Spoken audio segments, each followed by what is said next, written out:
Followers of Jesus span the globe, but the global body of more than 2 billion Christians is separated into thousands of denominations: Pentecostal, Presbyterian, Lutheran, Baptist, Apostolic, Methodist.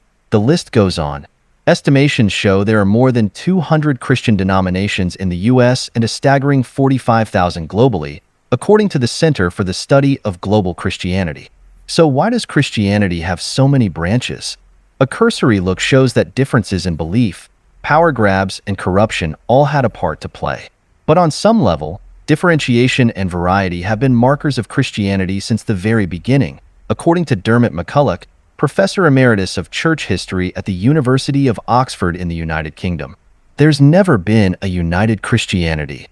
The early church, which spans from the start of Jesus' ministry in AD 27 to AD 325, was divided primarily based on geography. Worship styles and interpretations of Jesus' teachings varied based on regional cultures and customs, according to Bruce Gordon, a professor of ecclesiastical history at Yale Divinity School. But there were also major breaks, or schisms, over Christian theology during this time. One of the most notable early schisms, the Arian controversy in the early 4th century, divided the church on Jesus' relationship with God. Arius, a priest from Alexandria, Egypt, claimed that because Jesus was begotten, or brought about by God, he was a lesser divinity than God. But Athanasius, an Alexandrian theologian, claimed that Jesus was God incarnate. This caused major upheaval in the Roman Empire, said Christopher West, a doctoral student of ancient Christianity and medieval studies at Yale University. It split Christians in the Roman Empire in half. The Council of Nicaea, a group of theologians and scholars gathered by Emperor Constantine in AD 325, ultimately sided against Arius. But despite the church's official view, Christians continued to be divided on the subject for more than a century. Then, in 1054, the Eastern Orthodox Christians split from the Western Roman Catholics in what's known as the Great Schism. The two groups disagreed on the taking of the sacraments, religious symbols believed to transmit divine grace to the believer. Furthermore, the Eastern Orthodox Christians disagreed with the Roman beliefs that priests should remain celibate and that the Roman Pope had authority over the head of the Eastern Church, according to Encyclopedia Britannica. There was even a temporary schism, known as the Western Schism, within the Catholic Church itself in 1378, when two men, and eventually a third, claimed to be the true papal heir. The division lasted almost 40 years, and by the time it was resolved in 1417, the rivaling popes had significantly damaged the reputation of the papal office.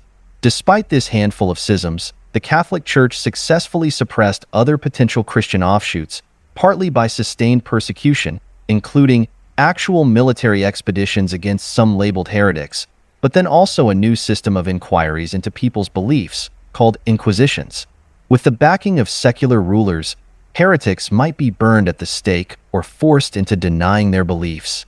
The Reformation, instigated by a number of events, most notably Martin Luther's 95 Theses, emphasized a personal faith.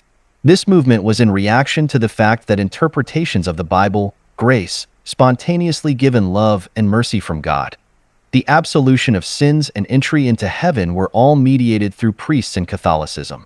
Luther and his followers claimed that the Bible, not a church hierarchy, was the ultimate authority over all people, including priests and the Pope, and that several ecclesiastical practices, such as granting indulgences, paying the church money to be absolved of sins, were corrupt.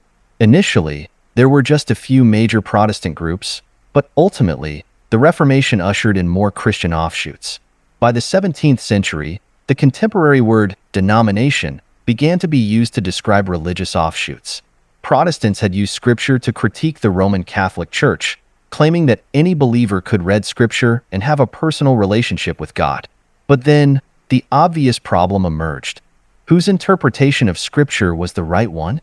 Sanchez said in an interview, "As believers debated the Scriptures and sacraments, churches formed and split based on myriad biblical interpretations, ways of worship, and organizational structures. From these debates, denominations such as the Presbyterians, Mennonites, Baptists, and Quakers, among others, took root. Other Protestant denominations were formed out of a play for power, such as when Henry VIII started the Church of England in 1534. He wanted to establish the political autonomy of England, and one way to do that was religious autonomy from Rome. Although schisms may be seen as divisive or even lead to violent conflicts between rival denominations, these splits do have an upside. There's kind of an anti-corruption mechanism in the fragmentation, as these splits can offer agency to people in lower social positions, Sanchez said. For instance, after the Reformation challenged papal authority, townspeople could begin to question religious authorities about corrupt or questionable practices.